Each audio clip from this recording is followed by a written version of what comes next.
Vamos a hablar un poco del capítulo educativo en la Argentina, de esas cuestiones estructurales que en general entran y salen en términos comunicacionales, pero que son efectivamente sobre las cuales más foco debemos hacer para tener una sociedad mejor. Y estamos con una de las personas que más sabe sobre la cuestión, el presidente de la Asociación Civil Proyecto Educar 2050, Manuel Álvarez Tronje, ¿verdad? Así se dice. Exacto, el apellido. así se dice. Manuel, gracias por venir. No, muchas gracias por invitarme. Bueno, estamos cerca de la publicación, mejor dicho, la realización y luego publicación de las pruebas PISA a nivel internacional, ¿correcto? Incluido la República Argentina. Bueno, en realidad, para precisar, las pruebas PISA salieron sobre diciembre de 2013 con muchos informes que se van publicando cada 2 o 3 meses, haciendo un análisis sobre las 1000 páginas que tiene PISA.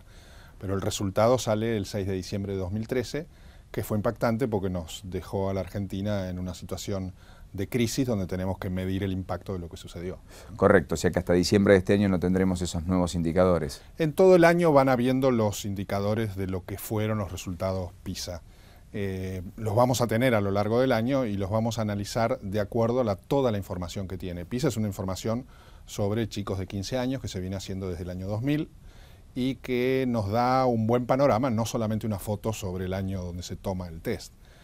Lamentablemente para nosotros toda esa información nos indica que la Argentina no ha logrado mejorar desde el año 2000 al 2012, que fue la última evaluación, resultados 2013.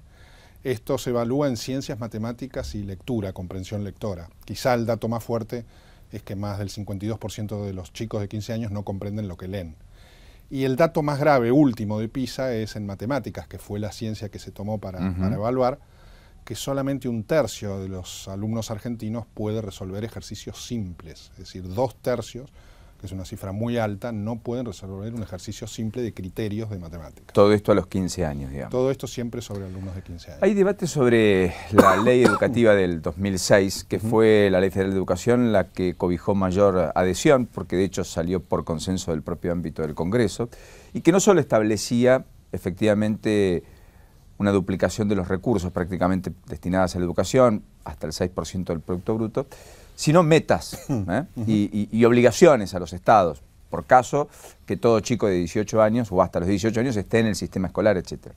Bueno, naturalmente que en términos de plata ya hay una discusión, si bien medido el producto estamos destinando el 6 o menos, pero claramente en términos de metas estamos muy rezagados, digamos, ¿no? Sí. A ver, es interesante refrescarle a la audiencia que es un dato muy positivo que la Argentina tenga un marco regulatorio y que tenga las leyes dictadas en el año 2005-2006, que es el paquete de leyes que termina con la ley que mencionás, que es la Ley 26.206, la Ley de Educación Nacional. Este es un dato positivo, tenemos herramientas como para tener buena educación, para decirlo en forma sencilla. O sea, el contexto legal cobija una buena educación. Cobija una buena educación y tiene obligaciones y derechos muy bien establecidos que tenemos que cumplir. Este es el segundo gran foco que tenemos que hacer. ¿Los cumplimos? Nos tenemos que preguntarlos y como sociedad civil también tenemos que reclamar un reclamo en positivo. Queremos cumplir esta ley, porque esta ley tiene buenas herramientas para calidad, para mejorar la educación. El tema es que hay varios de los puntos que señalás que no se cumplen. Es decir, antes de la 26.206 tuvimos una ley de financiamiento educativo que el Estado argentino, el Poder Legislativo lo establece, que debía duplicarse la inversión y llegar al 6% del PBI, como dijiste. Bueno, cuando se precisan los números de PBI hace pocos meses atrás por el INDEC, se establece que no se llegó al 6%. ¿En cuánto estamos? ¿En 5 y algo? 5,7 aproximadamente según las medidas. De todos modos es de destacar que se aumentó, estábamos en el 2,3. Pero también es cierto que las leyes están para ser cumplidas, tendríamos que haber llegado al 6% del PBI. Para que tengas una idea, Brasil acaba de sancionar una ley con el 10% del PBI brasilero para educación. O sea, de cada 100 pesos que va a producir la economía de Brasil en bienes y servicios, 10 tienen que estar destinados a educación. Sí, exacto. Incluye salario, equipamiento escolar, infraestructura. Y con una gran decisión estratégica en el caso de Brasil, que es cambiar los recursos naturales que han encontrado en la cuenca de Santos, los petroleros, los hidrocarburíferos, por recursos humanos, por buena formación de humanos. Con lo cual tenemos un lindísimo ejemplo para hacerlo en la Argentina, supongamos, con Vaca Muerta. Y el día de mañana esos recursos naturales decidir invertir más en educación para mejorar nuestros recursos, en ese caso, digamos, estudiantiles. O sea, eso sería, por ejemplo, que una porción de las regalías petroleras terminase inexorablemente en educación. Exacto, siguiendo la línea que tiene, perdón. Que tiene Brasil, digamos. Siguiendo la línea de Brasil. Ahora, de todos modos, esa ley también establecía metas. Por ejemplo, decía que el 30% de las escuelas debían tener jornada extendida.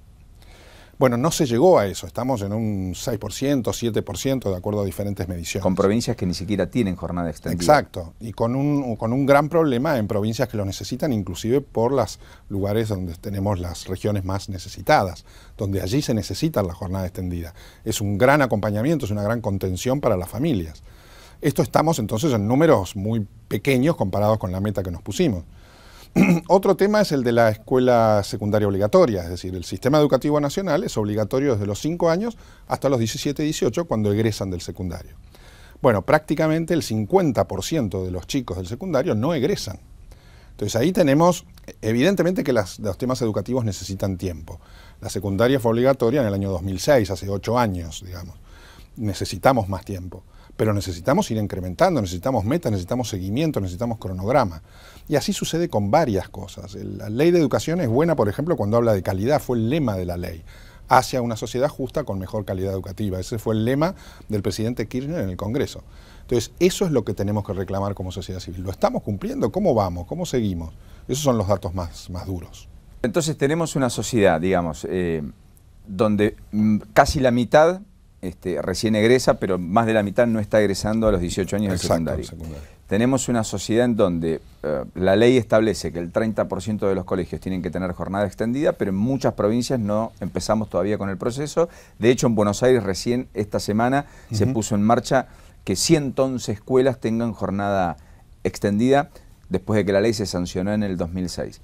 Sí, 2005. O 2005. Y tenemos efectivamente un problema en términos de calidad muy evidente por lo que las pruebas PISA demuestran, pero además por el enorme fracaso en el primer año, por ejemplo, de los estudiantes que llegan a la universidad, donde buena parte de ellos abandona en ese primer año de estudio, o porque no pasa, o porque no supera los exámenes, o porque sencillamente termina volcándose a la fuerza laboral, digamos. Sí. Los desafíos que tiene Argentina son especialmente en la escuela media, pero que por supuesto se ven en la universidad. A mí me toca verlo como profesor universitario y realmente los problemas que tenemos allí es en el primer año de ingreso, tal como decís. Pero claro, sobre todo tenemos que hacer esta cuenta.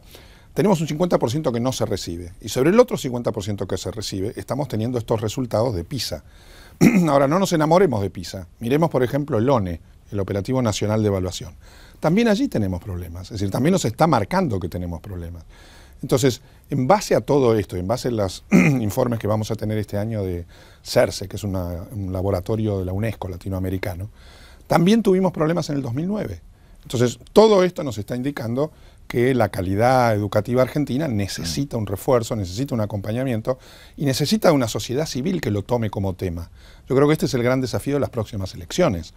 No solamente quedarnos con la inseguridad, con el desempleo, con las cuestiones económicas, sino con lo que está debajo del iceberg, que es la falta de buena educación. Bueno, eso sería la política de mediano y largo plazo, ¿no? La que no permite, o prima facie, digamos, no garantiza el corte de cinta y el éxito del resultado político, ¿eh?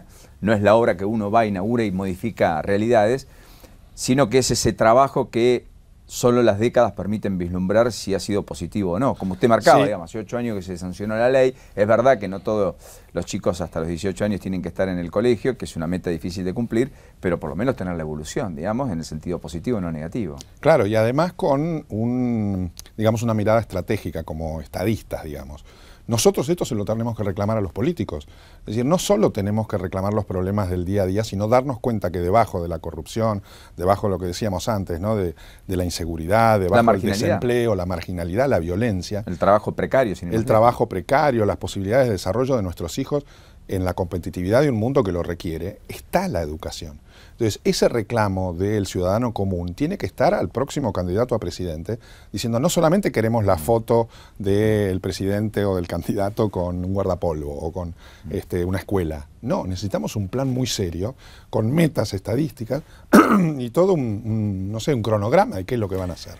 Ahí se discute mucho la cantidad de chicos de 3 y 4 años, también de 5, pero de 3 y 4 en particular, que no están en el sistema escolar, teniendo en cuenta la mayoría de informes que sostienen que cuando antes se ingresa al sistema formal, en general luego se transita mejor la primaria y la secundaria, porque el aprender a aprender en general es más, o da más resultados.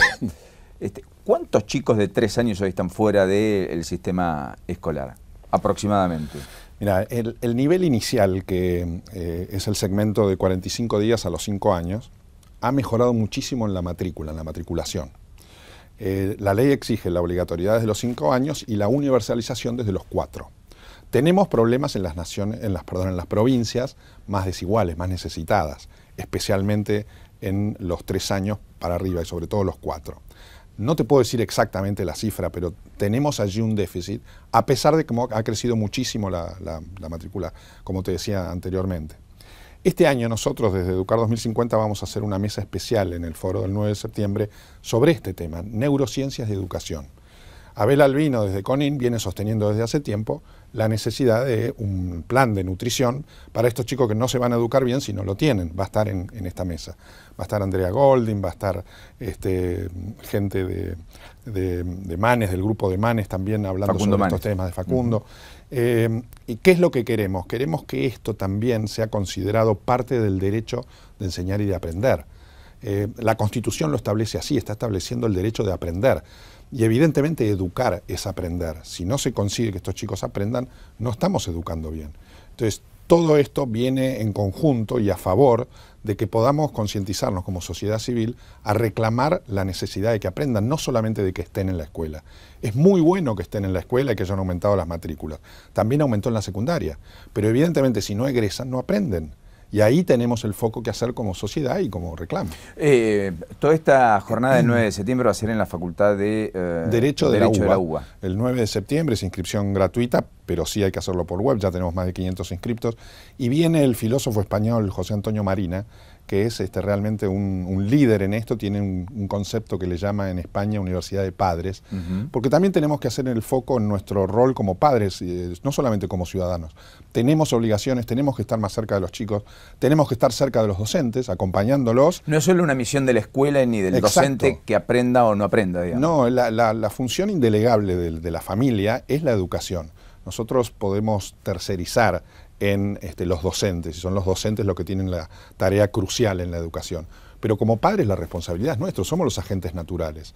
Entonces, este enfoque que le va a dar Marina me parece muy interesante en una etapa de construcción de una mejor educación. Los padres no podemos olvidarnos del problema educativo y decirle el Estado tiene la culpa o los docentes tienen la culpa.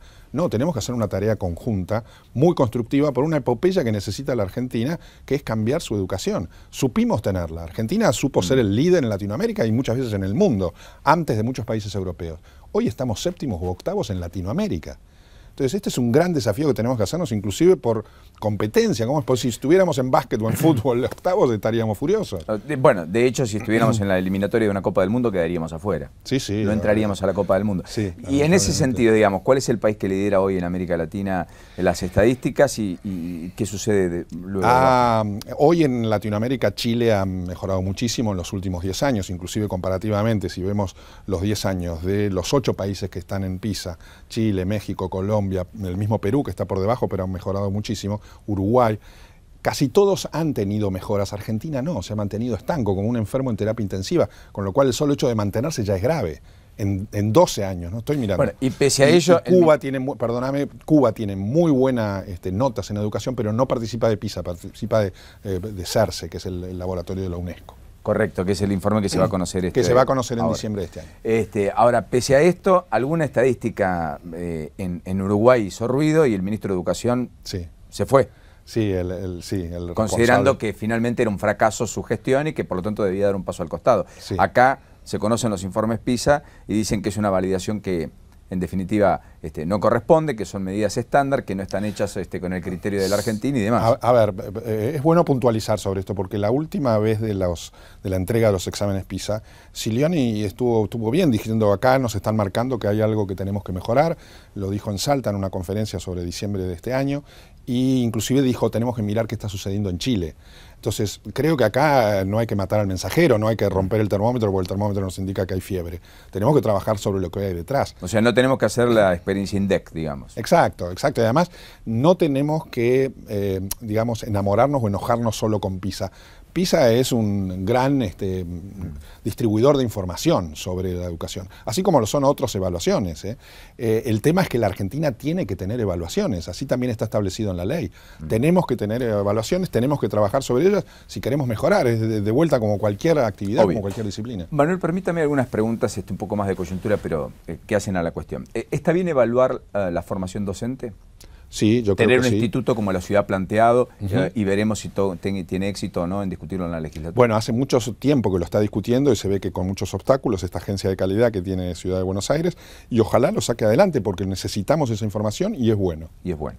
¿Está bien que el chico en el primer grado no repita como se estableció casi como norma en los colegios en la Argentina hoy?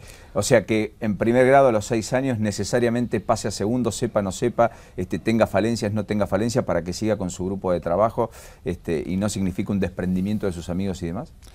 Yo creo que en eso tenemos que trabajar más. Me parece que el hecho de que por norma no tenga que repetir no me gusta. Me parece que hay que trabajar sobre el problema, pero de otra forma, en una forma más constructiva, pero haciendo evaluaciones. Es decir, no podemos decir adelante, sigamos con chicos que no llegan a los niveles mínimos. El gran problema es lo previo, ¿no? Lo previo al primer grado. Claro, cómo ese chico se inserta en primer grado, digamos. Sí, y cómo vienen del nivel inicial. Efectivamente, porque muchos probablemente estén fuera de ese nivel inicial, entonces su primera aproximación a la escuela sea a los 6 años y allí tiene que aprender muchas cosas que otros ya aprendieron antes. Exacto, y que está visto que los que están en el nivel inicial bien van a tener un buen primer grado. Correcto. Otra de las cuestiones que se discute es en el secundario. Antes había 2 recuperatorios, solo se podía llevar hasta 2 materias y así pasar de año. Hoy se permite llevar hasta 4. Los recuperatorios dejaron de ser 2, pasaron a ser 6, inclusive hasta julio del otro año, lo cual se da la particularidad de que alguien ingresa a cursar tercer año, llevándose 4 materias de segundo, y por allí no resuelve las materias en julio y tiene que volver a hacer segundo año en el segundo semestre, digamos. Son los menos, pero hay casos así. Es cierto. ¿Usted comparte esta flexibilización, esta laxitud con la exigencia que en general impregna el secundario en la Argentina? Yo creo que el secundario tiene que ser revisado absolutamente, en forma integral. No es posible que nos sigamos enfrentando a una clase donde los pupitres están fijos, donde llega el docente como en nuestra época o está el pizarrón atrás. ¿Eso está perimido por usted? Eso está perimido, hay una sociedad totalmente distinta, mucho más flexible, donde además los chicos se aburren en el secundario y no le encuentran ese valor.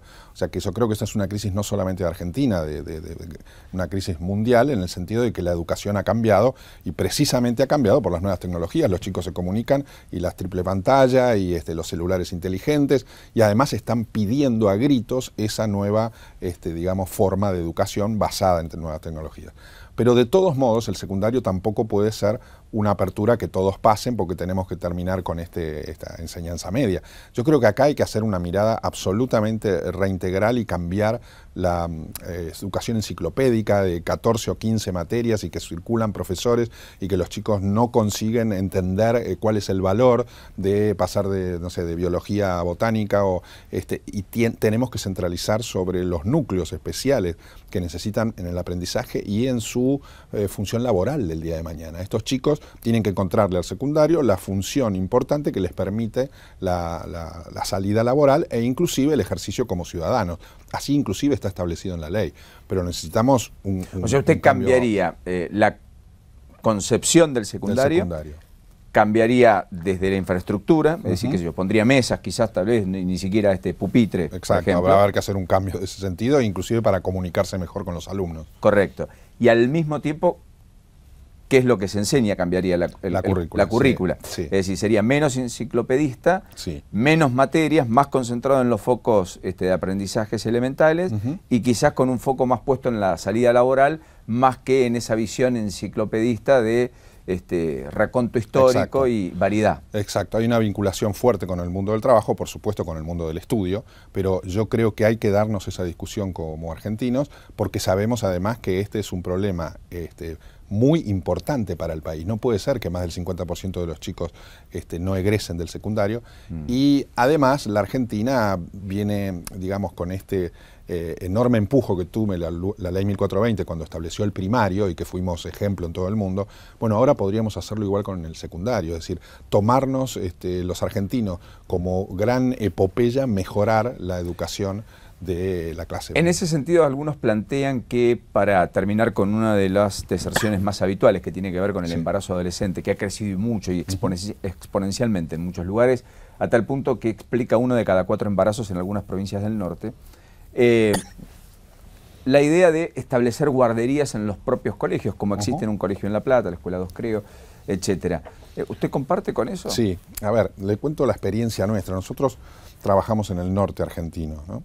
Y muchas veces nos ha tocado ir a secundarios rurales de muchísima necesidad, donde los maestros de por sí, con sentido común, y los directores hacen esto en forma natural. Sin que exista guardería. Sin que exista guardería, pero reciben a la criatura, entusiasman a ese chico o a esa chica, digamos, para que esté como alumna. Y realmente se consiguen logros multiplicadores, porque además los mismos compañeros de los chicos saben que tienen que ayudar en esta situación tan especial.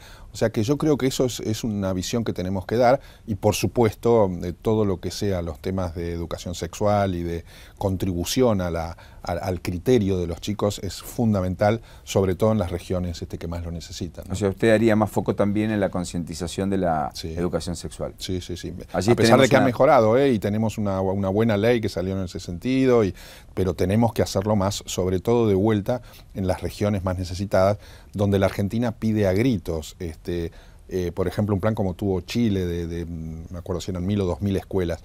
Nosotros tenemos que focalizar sobre las regiones donde la pobreza es mayúscula, porque la educación es justamente el reemplazo al azar. La pobreza existe por el azar y por la cuna. La educación tiene que reemplazar esa cuna para hacer el futuro mejor de estos chicos. O sea, es interesante lo que usted dice, porque, digamos, Marx decía, el hombre es él y su medio social, digamos. Y efectivamente, el medio social muchas veces determina que una persona tenga postergaciones, tenga muchas limitantes, etcétera. Ahora, la educación es lo que puede igualarlo con aquel que nació en una circunstancia muy diferente y luego lo ponga en competitividad en el mercado laboral para que pueda trascender, progresar y salir de ese hábitat. Sí. El problema es que la educación está casi en correlato a esa situación social dada. En muchos lugares. Sí, es cierto, pero también se ha demostrado que la educación es la mejor herramienta para combatir estas necesidades, para combatir la pobreza. Yo estoy de acuerdo con usted, pero muchas veces la calidad de esa educación prestada en esos lugares dista mucho de esa magra calidad de todas formas que tenemos a nivel promedio. Nosotros tenemos que trabajar en esa igualdad educativa. La Argentina tiene lugares donde tenemos educación, no le diría de las mejores del mundo, porque ya lamentablemente no lo tenemos, pero tenemos una mejor, mucho mejor que la media. Y la Argentina tiene que respetar su igualdad educativa. Tenemos que darle la misma educación e inclusive mejor a los que tienen menos. Entonces allí tenemos una herramienta extraordinaria para que los mejores docentes, los mejores recursos vayan a estos lugares donde vemos el foco de pobreza, el foco de violencia. ¿Por qué no lo hacemos con el conurbano? El conurbano bonaerense, donde tenemos la mayor dimensión de gente del país, está con problemas educativos mayúsculos. Entonces, esta podría ser una buena herramienta para decir, bueno, ataquemos 5000 escuelas y distribuyámoslas, si no en otros lugares del país, pero ataquémoslo porque sabemos que la educación cambia vidas. Y desde el lado del docente, eso implicaría tener incentivos, digamos. Eso podría premiarse con un sobresueldo, podría premiarse con algún tipo de recurso adicional, digamos que significa un incentivo. Yo recuerdo cuando faltaban médicos en determinados lugares, se pagaba un plus y un incentivo. De hecho, los convenios colectivos de trabajo establecen para todas las profesiones un plus por trabajar por debajo del paralelo 40 en la Patagonia. Sí, que es un incentivo, de hecho lo tienen. Sí. Para ir, de hecho lo tienen para ir a lugares como Ushuaia o sur de Santa Cruz o Tierra del Fuego. En general. Digo, ¿usted comparte con esa lógica de que lo económico también significa un incentivo? A ver, yo creo que sí, y también es importante decirlo. Estos exámenes PISA nos informan que los salarios de los docentes argentinos están entre los más bajos del mundo. O sea, tenemos un problema económico. Hoy en términos salariales el docente argentino es uno de los peores pagos del mundo. De todos los que participan en PISA, de los 65 sistemas educativos, está entre los 8 últimos. Entonces, esto es un llamado de atención. Ahora, así como es un llamado de atención, también tenemos que ver desde el lado docente aquellos docentes héroes, superhéroes, que los tenemos y muchos en el interior, en estas regiones que estamos hablando, con aquellos que no están cumpliendo bien, que tienen ausentismo, que tenemos que acompañarlos y exigirles. En eso también tenemos que estar los padres y los ciudadanos, con los dos sombreros. Pero tenemos que ser conscientes, lo que están ganando los docentes no es para jerarquizar su profesión, no es para el salario digno que establece la ley. Tenemos que luchar por eso también. Manuel, allí se discute, por ejemplo, en términos de incentivos, el docente hoy termina cobrando un plus por antigüedad, por perdurar, sí, por permanecer. Y hay algunos que dicen, bueno, sería ideal que además cobren un plus por capacitarse, que el Estado financie esos procesos de capacitación que muchas veces los propios docentes terminan pagando de su bolsillo.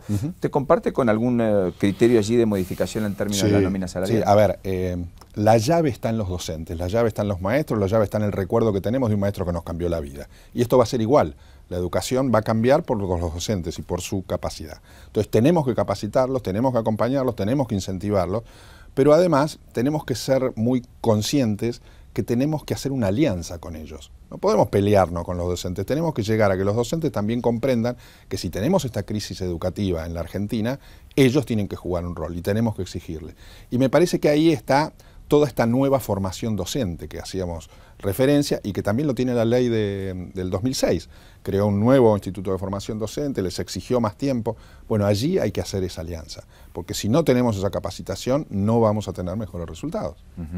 Bueno, algunas preguntas adicionales en términos educativos. Si uno tuviera que ir a la estadística más bien dura, digamos. Hoy tenemos más gente en el sector público que en el sector privado, pese al avance de la escuela privada, ¿correcto? Sí, ha aumentado mucho. Pero tenemos en el país más gente en el sistema público que en el sistema privado. Sí, aproximadamente un 72%, 73%. En la escuela pública y el resto en escuela privada. Aunque en algunas jurisdicciones, por ejemplo Buenos Aires, donde de todas formas por primera vez hay más ingreso a la escuela pública que a la escuela privada, la escuela pública no representa más del 52%. Algo así, sí.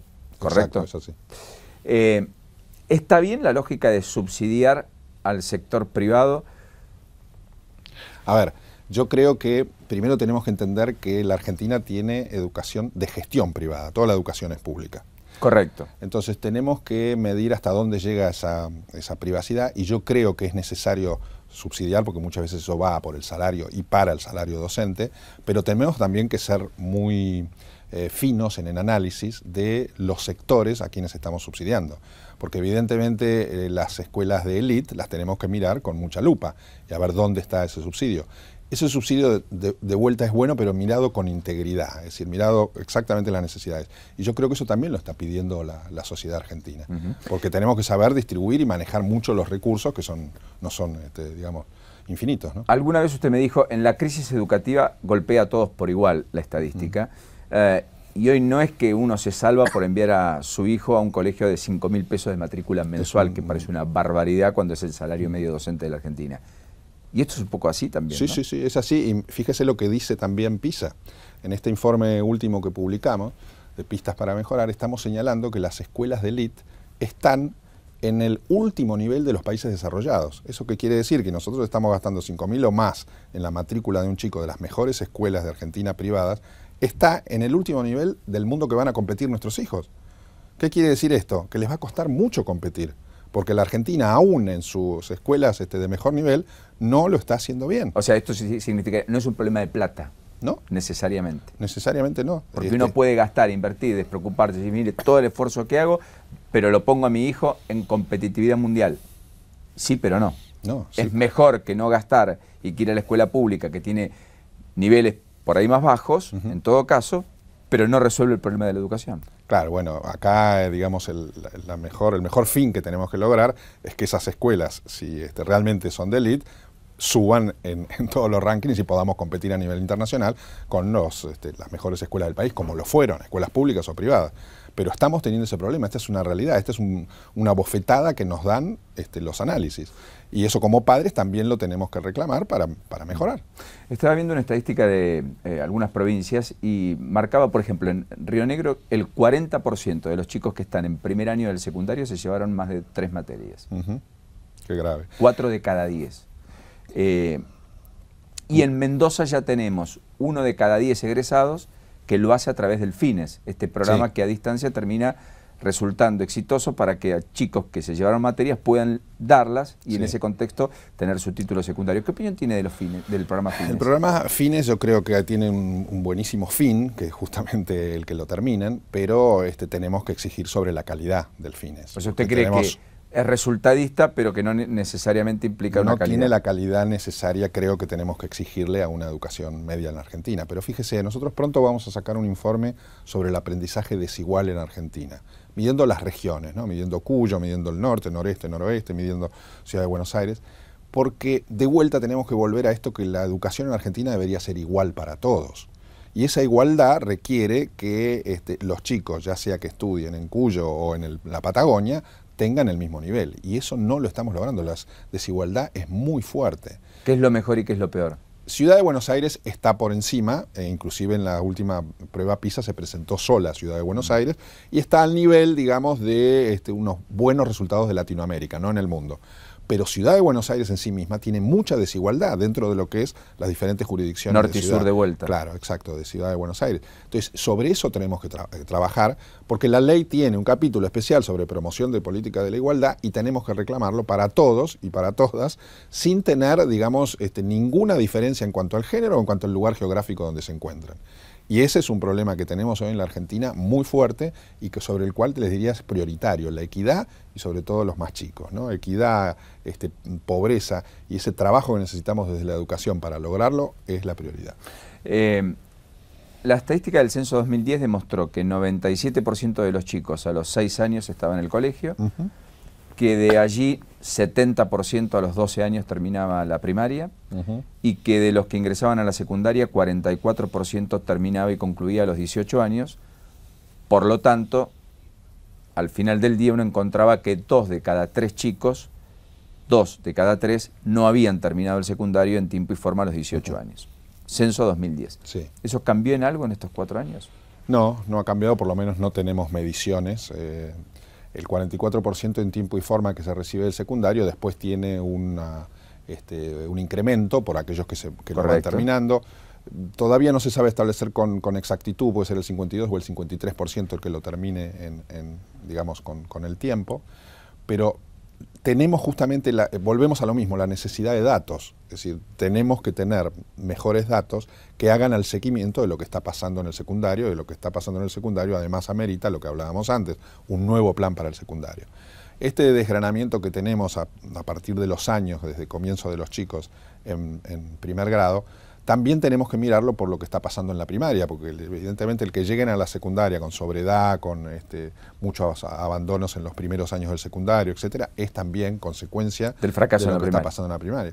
Este año nos vamos a juntar, ya de hecho lo hemos hecho el año pasado, pero más de 60 organizaciones de la sociedad civil para trabajar, y de vuelta en tono positivo y constructivo, sobre lo que dice la ley sobre el sistema educativo nacional y aquellas cosas que no se están cumpliendo, aquellas cosas que están bien en la ley y propuestas. Este es un concepto que le llamamos Semana de la Educación. Y mucho vamos a trabajar en este capítulo de secundaria, porque creemos que ahí está la política pública educativa del futuro, ¿no?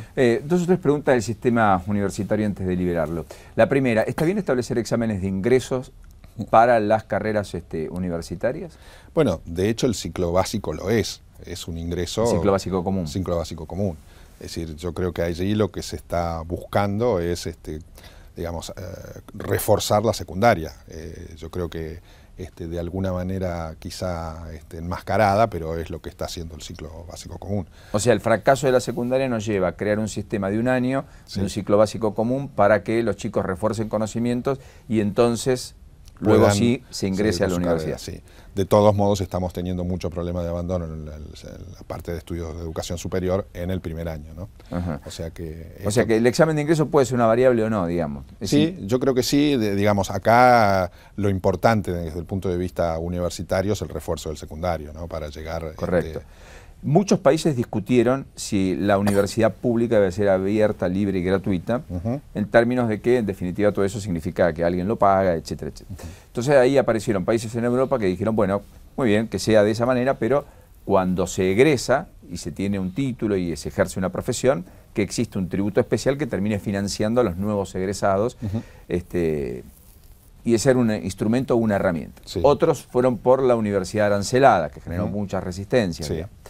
¿Usted tiene algún modelo en particular? A mí me gusta mucho el ejemplo de Uruguay. El ejemplo de Uruguay que tenemos de un país vecino, de un país chico, pero un país muy focalizado hacia la educación y con muchos desafíos pendientes, pero en el universitario tiene este sistema que mencionaba de que los egresados tienen después que conformar un fondo para becar a universitarios y para, sobre todo, aquellos que más lo necesitan, que en la Argentina deberíamos mirar con mucho interés. Porque me parece que es realmente importante desde el punto de vista de país de tener una universidad gratuita, pero tenemos que estar estudiándola mucho y siguiéndola, porque creo que es un enorme desafío que la Argentina tenga una universidad pujante como la supo tener, y creo que allí tenemos otro desafío. El sistema uruguayo me gusta. Porque además hay un costo-beneficio. Un chico a los 19, 20, 21 años tiene la opción entre estudiar y trabajar. Y está bien que es gratis estudiar, pero hay que pagar el apunte, hay que pagar el transporte. Es el costo-beneficio de no trabajar, no tener ingresos. Y el estudiar, alguien lo tiene que financiar, alguien lo tiene que mantener. Por eso las becas son tan importantes. Ha aumentado el programa de becas, también se pagan muchas veces con retraso, no es menos cierto. Y también no es menos cierto que es una plata que termina siendo escasa, digamos, en líneas generales. Usted ahí apuntalaría un sistema de becas tal vez más intenso, quizás con más plata, pero con más exigencia. Con más exigencia, con mucho control, con mucho seguimiento de el desarrollo, ¿no? Es decir, esa plata tiene que estar muy bien gastada y muy bien invertida.